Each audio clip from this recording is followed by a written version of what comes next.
오늘은 부활하신 예수님이 주신 선물, 부활하신 예수님이 주신 선물이라는 제목으로 하나님의 말씀을 살펴보겠습니다. 우리 동네 클라스라는 영상을 우연히 보게 됐습니다.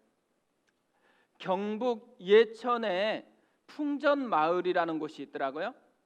이 마을에 사시는 할머니들에게 이런 주제로 편지를 부탁을 합니다. 20살의 나에게 보내는 편지. 두 개의 편지만 소개하려고 하는데요. 하나는 봉자 할머니입니다. 사진을 준비했는데요. 이분의 편지입니다. 20살의 봉자에게 고생한 것 말도 못하지, 고생도 모르고 나서 17살의 시집와 20살의 2살 딸과 시아버지, 시누이, 남편 모시고 사느라 고생이 많다. 서름 안 받고 살았으면 됐지. 그래도 아쉬운 건 이 좋은 세상과는 다른 세상을 살면서 일만 하고 산 거야. 20대 젊은 나이에 바깥 구경 한 번도 못 해보고 산 게 너무 아쉬워. 재능을 키워 노래도 하고 연예인도 해보고 싶다. 근데 난 재능이 없고 못 배워서 못해. 20살의 봉자, 너는 할 수 있어. 배워서 해보길 바란다. 저는 우리 엄마 생각이 되게 많이 났습니다. 비슷해 보이는 그런 내용이기 때문에. 또 한 분은 이순교 할머니입니다.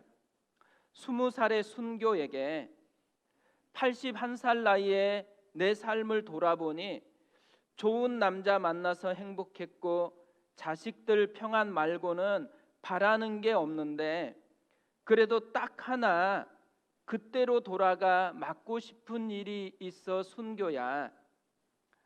40살에 네 남편이 산소일 하러 가겠다면 꼭 막아야 돼. 거기서 크게 다쳐서 머리가 깨지고 지금까지 고생하거든. 네가 고생하는 건 둘째치고 남편이 지금까지 아프니까 막을 수 있으면 꼭 막았으면 좋겠어. 그날 제가 아내하고 이 영상 이야기를 하면서 이런 질문들을 했어요. 만약에 타임머신이 있어서 돌아갈 수가 있다면, 과거로 돌아갈 수가 있다면 언제로 가고 싶은지. 저는 중학교 시절로 가고 싶다라고 얘기했습니다. 그때로 가서 억울하다고 책짓지 말라고, 니만 손해본다고. 그리고 또 그때 친구들이 와서 전도할 때 그냥 빨리 예수님 믿으라고. 그러면 네가 꿈을 꾸면서 살 수 있을 거라고 이야기를 해주고 싶은 것이에요. 제가 보니까요, 돌아가고 싶었던 시간, 우리가 돌아가고 싶은 시간은 좋았던 때가 아닌 것 같아요. 힘들었던 때. 예수님이 부활을 하셨습니다. 어디로 가셨을까요? 화려한 왕궁이 아니고 제자들이 있는 곳에 갔습니다. 예수님의 마음이 그들에게 있었기 때문인 것이죠. 저는 이런 예수님이 너무 좋습니다. 오늘 우리가 예배를 드려요. 예수님이 우리에게 마음을 주고 계세요. 왜냐하면 우리가 제자이기 때문에, 우리가 자녀이기 때문에 주님이 온 마음으로 우리를 향하고 있다라는 것이죠. 이때 제자들이 어떤 모습을 하고 있었을까요? 두려움에 사로잡혀 있었습니다. 19절에 이렇게 되어 있습니다. 이날 곧 안식 후 첫날 저녁 때에 제자들이 유대인들을 두려워하여 모인 곳에 문들을 닫았더니 예수께서 오사 가운데 서서 이르시되 너희에게 평강이 있을지어다. 이 말씀을 보면요, 강조하고 있는 그림이 있어요. 문들입니다. 뭘 얘기하고 있는 거예요? 제자들이 그냥 대문 하나 닫은 게 아니라는 거예요. 문이란 문들은 모두 다 굳게 닫아 놓았습니다. 그만큼 두려움이 컸다라는 거죠. 오늘 말씀은요, 제자들이 이렇게 두려움으로 가득 차서 모여 있는 곳에 부활하신 예수님이 나타나서 하신 일에 대한 이야기예요. 저는 오늘 말씀을 묵상하다가 예수님이 제자들에게 크게 두 가지 선물을 주신 것 같다라는 것을 발견했습니다. 그것을 좀 살펴보려고 하는데요, 부활하신 예수님이 주신 선물 첫 번째로는 기쁨의 회복입니다.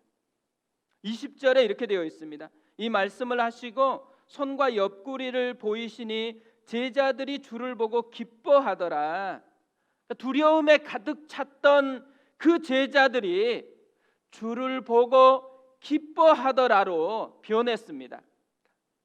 두려움을 몰아내고 기쁨을 회복시켜 주셨다라는 거죠. 한번 생각해 보세요.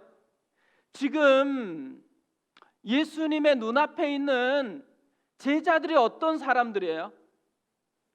예수님이 잡히시던 그날 밤에 자기 살겠다고 스승인 예수님을 다 버리고 도망쳤던 사람들입니다. 심지어 수제자라고 하던 베드로는 사람들 앞에서 예수님을 저주하면서 부인했던 그들이 지금 모여 있는 거예요. 우리 같으면 어떻겠어요?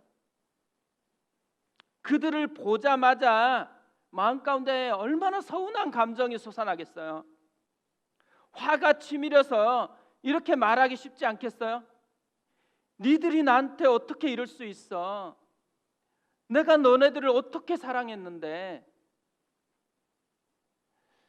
예수님은 이런 제자들을 향해서요, 자신의 감정을 폭발하는 게 아니었어요. 오히려 예수님은 두려움으로 가득 찬 제자들의 마음을 만져서 기쁨을 회복시켜 주셨다라는 것입니다.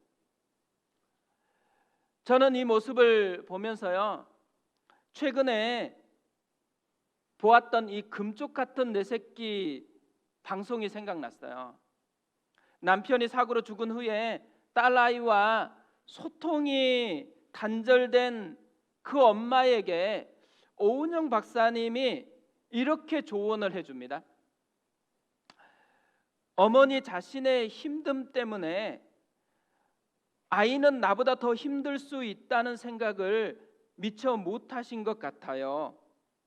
아이가 더 힘들다는 생각을 하지 못하면 언제나 아이 앞에서 나의 힘듦이 더 우선되죠. 이 어머니하고 예수님의 차이가 뭘까요? 이 어머니는 자기 감정이 먼저예요. 그러니까 자기 중심적이에요. 그래서 사랑이라는 이름으로 상처를 줘요. 근데 거기에서만 머무르는 게 아니에요. 자신도 서운한 마음 때문에 상처를 받고 있어요. 근데 예수님은 자기 감정이 먼저가 아니고 제자들이 먼저입니다. 배신당했다라는 자신의 마음을 보는 게 아니고요, 지금 힘들어하는 제자들의 마음을 보고 계세요. 상대방 중심적인 거죠. 저는 이 모습이 정말 좋아요. 예수님이 우리를 보실 때 우리가 얼마나 잘해줬냐 못해줬냐 이거 보지 않고 우리 마음이 얼마나 힘드냐 이걸 먼저 보고 계신다라는 거. 우리는 어느 쪽에 가까울까요? 어머니 쪽에 가까울까요? 아니면 예수님 쪽에 가까울까요? 저는 이렇게 생각해 보니까요, 어머니 쪽에 좀 가깝지 않나 이런 생각이 많이 들었어요. 왜냐하면 저는 딸들에게 굉장히 서운한 감정이 많거든요. 특히 엄마하고 막 아기자기하게 이야기하는 것만 보면 그렇게 부러워요. 그렇게 또 서운해요. 그래서 저는 가끔보다는 훨씬 자주 이렇게 얘기를 해요. 서운타. 정말 서운타. 근데 오늘 말씀을 보면서 깨달았어요. 제가 이렇게 서운한 감정을 가지는 진짜 이유, 딸들이 나에게 사랑을 표현하지 않기 때문이 아니고 사실은 내가 너무 자기중심적이기 때문이라는 거예요.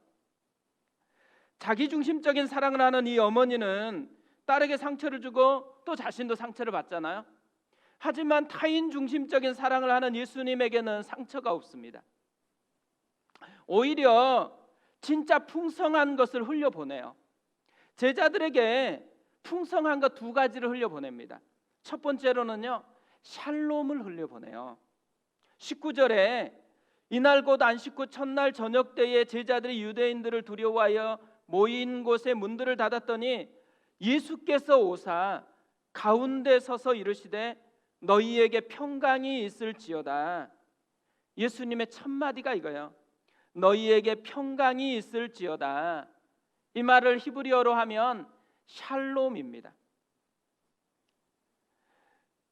그런데 예수님은요, 여기서만, 이때만 샬롬을 선포한 게 아니에요.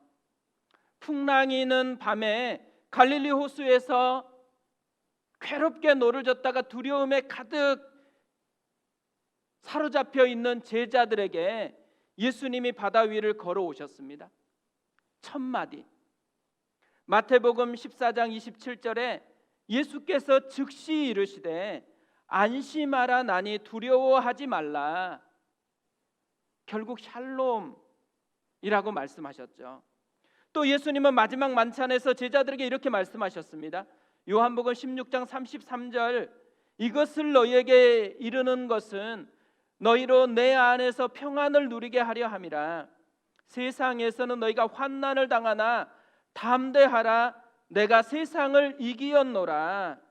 뭘 얘기하는 거예요? 환난이 늘 올 때마다 주님이 주고자 하는 것 샬롬이라는 거예요. 그래서 담대하라 내가 세상을 이기었노라.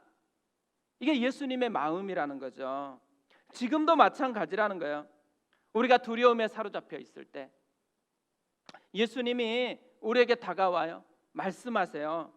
샬롬 너에게 평강이 있을지어다. 담대하라 내가 세상을 이겼노라. 내가 너와 함께한다. 우리가 힘든 분들을 보면요, 이걸 전달해 주었으면 좋겠어요. 샬롬 담대하세요. 주님이 함께하세요. 또 하나 예수님이 제자들에게 흘려보낸 게 있어요. 20절에 이렇게 되어 있습니다. 이 말씀을 하시고 손과 옆구리를 보이시니 제자들이 주를 보고 기뻐하더라. 보여주는 것이었어요. 손과 옆구리를 보여주었습니다. 무슨 손이었을까요? 못자국 난 구멍이 뚫린 손이에요. 옆구리를 보여줬죠. 어떤 옆구리예요? 창에 찔려서 구멍 난 옆구리였습니다. 왜 이것을 보여주고 있을까요? 진짜 부활했다라는 거예요. 그걸 누리라는 거예요. 부활의 기쁨을 너의 것으로 생생하게 맛보라는 거잖아요. 오늘 말씀을 우리가 이렇게 살펴보면요, 이렇게 생각할 수 있다고 생각을 합니다. 제자들이 이렇게 문들을 꼭꼭 잠겨놓고 두려움에 빠져 있는 이유, 아마 제자들이 십자가에서 죽임당하신 예수님만 보고 부활하신 예수님을 아직 보지 못했기 때문에. 과연 그럴까요? 실제로는 반대예요. 지금 시간이 언제예요? 안식 후 첫날 저녁 때입니다. 새벽이 아니고 저녁이에요. 이날 새벽에 막달라 마리아는 예수님을 만났습니다. 그리고 이 감격을 가지고 제자들에게 달려가서 예수님의 부활의 소식을 전했어요. 엠마오로 가던 두 제자는 예수님과 대화하고 생생하게 예수님의 부활을 경험했어요. 그리고 다시 돌아와서 또 제자들에게 자기가 경험했던 부활하신 예수님을 알렸습니다. 그런데도요, 지금 이들은 기쁨에 사로잡힌 게 아니에요. 두려움에 사로잡혀서 모였다고 그렇게 이야기합니다. 굉장히 아이러니잖아요. 우리 같으면 이렇게까지 경험했으면 막 기뻐 뛸 것 같은데 듣지 못해서가 아니에요. 이미 들었고 이미 경험했는데도 불구하고 이들의 마음을 사로잡고 있는 것은 부활의 기쁨이 아니고 두려움이었습니다. 뭘 보여주는 걸까요? 이게 인생이라는 거예요. 이들만 그렇지 않고 우리도 그럴 거라는 거죠. 우리는 연약해서 한 번 경험했다고 평생 기쁨을 유지하는 존재가 아닙니다. 십자가의 사랑도 알고 부활에 대해서도 들었잖아요. 근데 갑자기 현실의 어려움이 다가오면 십자가의 사랑과 부활의 능력이 우리를 끌고 가면 좋은데 그렇지 않다라는 거예요. 두려움이 찾아오고 염려가 찾아오고 흔들린다라는 거죠. 우리의 삶에 복음이 만드는 영향력이 우리를 이끌면 얼마나 좋겠어요. 그런데 대부분은 현실이 만드는 영향력이 우리를 끌고 갈 때가 너무 많다라는 거죠. 그래서 예수님이 다시 나타나서 샬롬이라고 또 자신의 못자국 난 손과 옆구리를 보여주고 있다라는 것이에요. 매년 우리가 부활절 예배를 따로 특별하게 드려집니다. 왜 부활절 예배를 특별하게 이렇게 지정해서 드릴까요? 다시 예수님의 부활을 생생하게 느껴보라는 거예요. 다시 예수님의 부활을 나의 부활로 생생하게 맛보라는 것이죠. 그래서 현실이 만드는 영향력에 이끌릴 수밖에 없는 연약한 우리지만 예수님이 부활하신 예수님이 만드는 그 영향력이 이끄는 삶으로 전환해 보라는 것이죠. 두 번째로요, 부활하신 예수님이 주신 선물이 있습니다. 사명의 회복입니다. 예수님은 기쁨이 회복된 제자들에게 이렇게 말씀을 해요. 21절을 보세요. 예수께서 또 이르시되 너희에게 평강이 있을지어다. 아버지께서 나를 보내신 것 같이 나도 너희를 보내노라. 뭘 얘기하는 거예요? 이제 나를 대신해서 너희가 변화를 일으키는 사람이 되라는 것이잖아요. 사명을 주세요. 근데 원래 제자들은요, 이미 사명을 받은 사람들이에요. 사도라는 이 이름은 어떤 의미예요? 보냄을 받은 자라는 의미잖아요. 이미 제자들은 사도로 보냄을 받았어요. 사명을 가졌어요. 그런데 왜 예수님이 아버지께서 나를 보내신 것 같이 나도 너희를 보내노라 이렇게 말씀을 또 하고 있을까요? 제자들이 어려움 때문에 사명을 잃어버렸다라는 거예요. 사명이 자기의 삶의 중심에서 지금 어려움이 자기의 삶의 두려움이 자기의 삶의 중심이 되어버렸다라는 거잖아요. 그래서 다시 사명을 회복시켜 주고 있습니다. 다시 사명을 붙들고 살라라는 것이에요. 예수님께서 이들에게 회복시켜 주신 사명이 뭘까요? 23절에 보면 이렇게 되어 있습니다. 너희가 누구의 죄든지 사하면 사하여질 것이요 누구의 죄든지 그대로 두면 그대로 있으리라 하시니라. 죄에 갇힌 영혼에게 나가서 그들을 살려내는 것. 복음으로 죄에 갇힌 영혼들을 살려내는 사명입니다. 이게 교회의 사명이고 이게 우리의 사명이라는 거예요.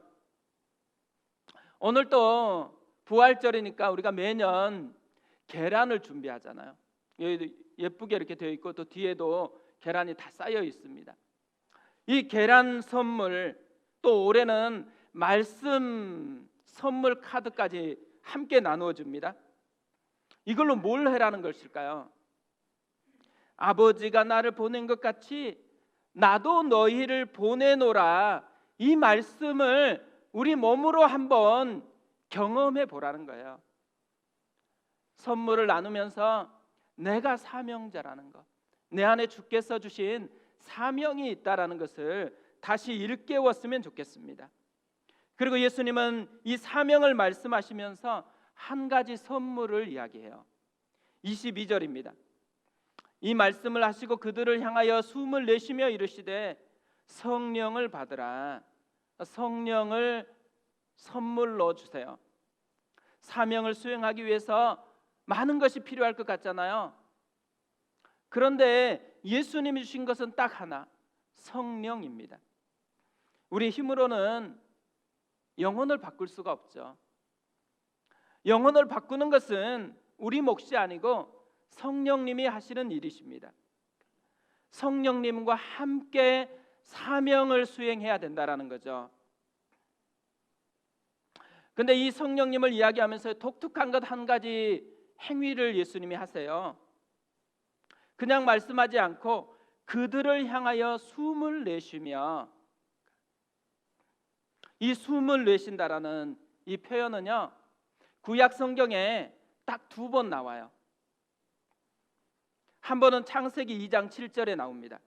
여호와 하나님이 땅의 흙으로 사람을 지으시고 생기를 그 코에 불어넣으시니 사람이 생명이 되니라. 또 한 번은 에스겔 37장 5절에 나와요. 주 여호와께서 이 뼈들에게 이같이 말씀하시기를 내가 생기를 너희에게 들어가게 하리니 너희가 살아나리라. 너희 위에 힘줄을 두고 살을 입히고 가죽으로 덮고 너희 속에 생기를 넣으리니 너희가 살아나리라. 또 내가 여호와인 줄 너희가 알리라 하셨다 하라. 이 두 말씀은요, 한 가지 공통점이 있어요.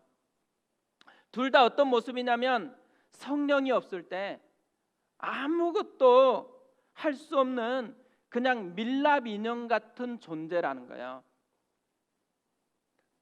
예수님이 성령을 받으라 이렇게 말씀하시면서 왜 하필 숨을 내쉬며 이런 행동을 했겠어요?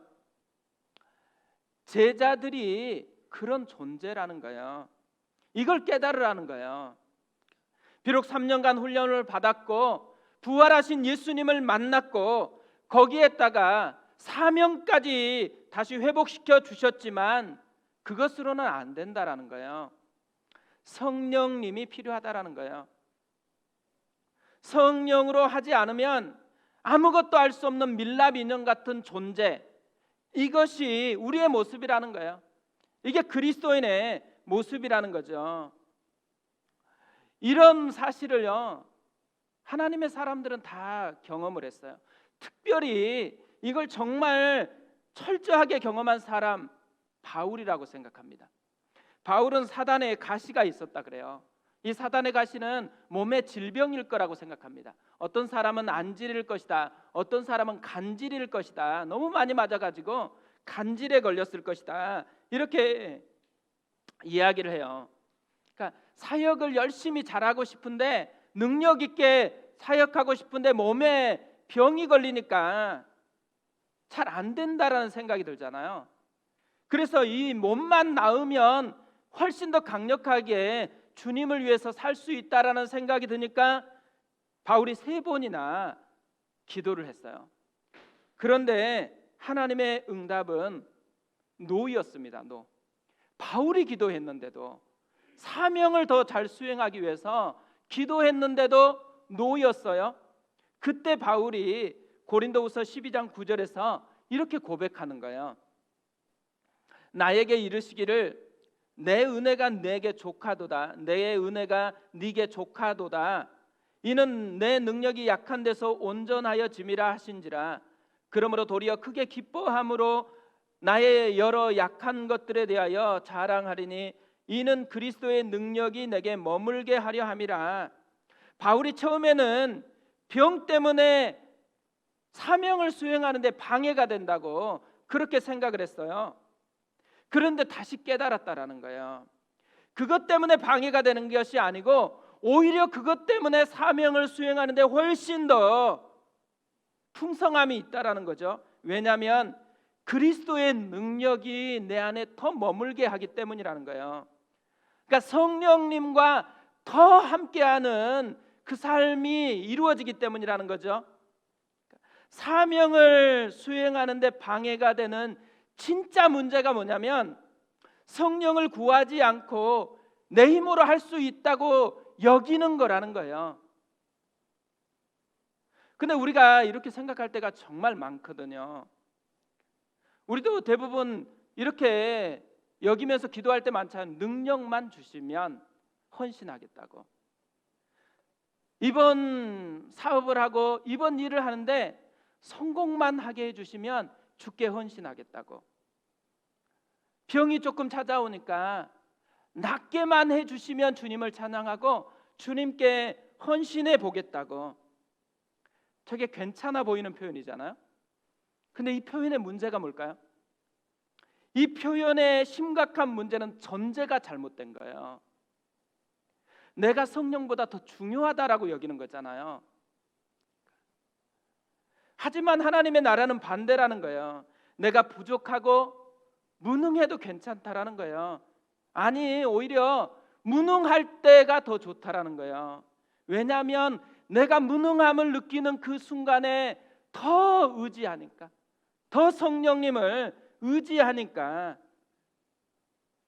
우리의 진짜 능력은 나에게서 나오는 게 아니고 성령님이 나를 붙들 때 주어진다라는 것이죠.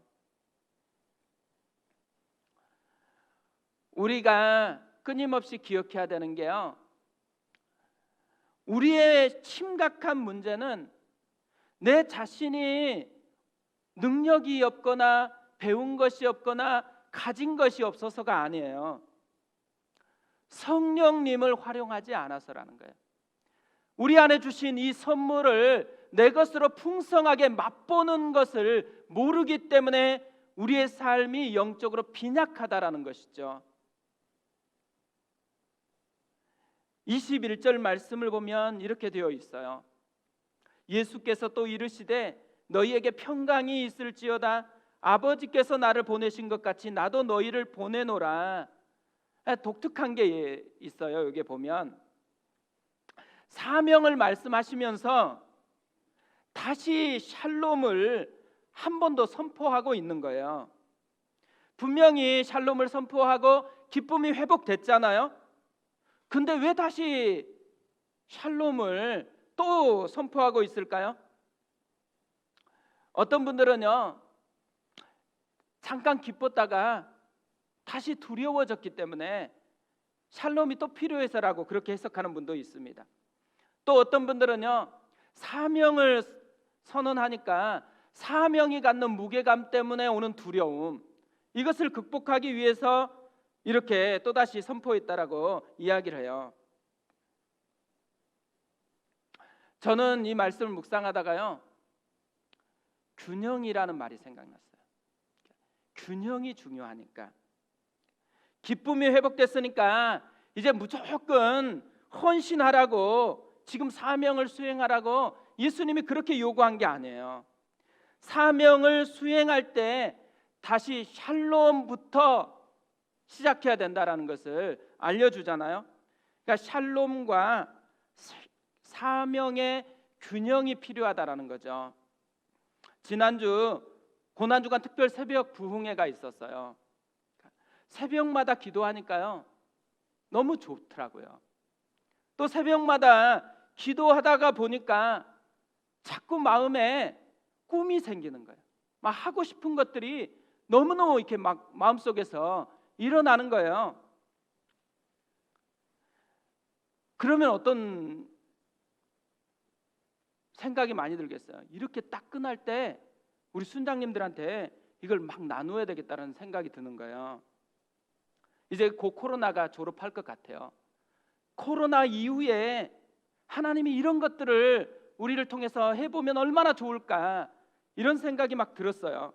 그래서 나누고 싶었거든요. 그런데 이 말씀을 보니까요, 제 생각에 뭔가 문제가 있다라는 게 깨달아지는 거예요. 내 가슴이 너무 뜨겁다고 사명으로 몰고 가면 안 된다라는 말씀으로 들리는 거예요. 그러면서요, 코로나 이후에 우리가 준비해야 될 게 뭔지, 회복을 위해서 준비해야 될 것이 무엇인지가 두 가지로 정리가 됐어요. 그래서 어제 토요 오전 순장반에서 이 두 가지를 함께 나누고 뜨겁게 기도를 했습니다. 첫째는 기쁨이 회복되게 해달라는 거예요. 이제 코로나가 끝났으니까 그동안 못했던 전도하고 그동안 못했던 거 막 열심히 또 해보자. 다락방도 열심히 해가지고 다락방을 부흥시켜보자. 그게 아니라는 거예요. 이 코로나의 기운에 눌려서 우리에게 정말 잃어버린 게 뭘까요? 저는 기쁨이라고 생각해요. 우리에게는요, 그리스도인이 된 순간 정말 빼앗길 수 없는 기쁨이 존재해요. 십자가의 사랑이 주는 기쁨, 부활이 주는 기쁨이 우리에게 존재해요. 그런데 지금 많은 분들이 현실의 어두움에 갇혀가지고 기쁨을 잃어버렸다라는 거죠. 다시 이 십자가의 사랑이 주는 기쁨, 부활이 주는 기쁨을 회복했으면 좋겠습니다. 또 하나 회복했으면 하는 것, 눈물입니다. 눈물. 영혼을 품어내는 눈물. 제가 제 인생을 이렇게 쭉 돌아보니까요, 이 정도 이렇게 될 수 있었던 이유 한 가지, 눈물 때문이더라고요. 대학 시절에 만났던 그 많은 순장님들이 얼마나 저의 영혼을 위해서 울어주었는지 몰라요. 때로는 밤에 초대해가지고 기도해주고, 또 짝기도 하고 싶다고 토요일날 불러내가지고 또 나를 위해서 울면서 기도해주고.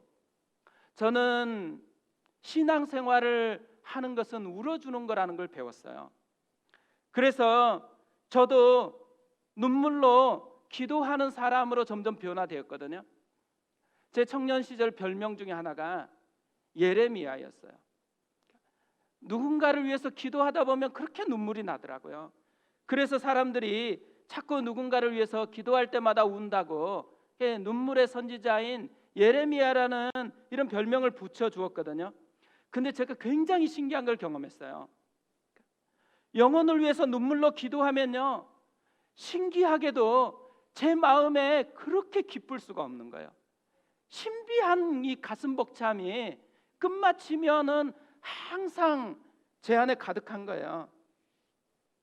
아마 해보신 분들은 이거를 알 거라고 생각해요.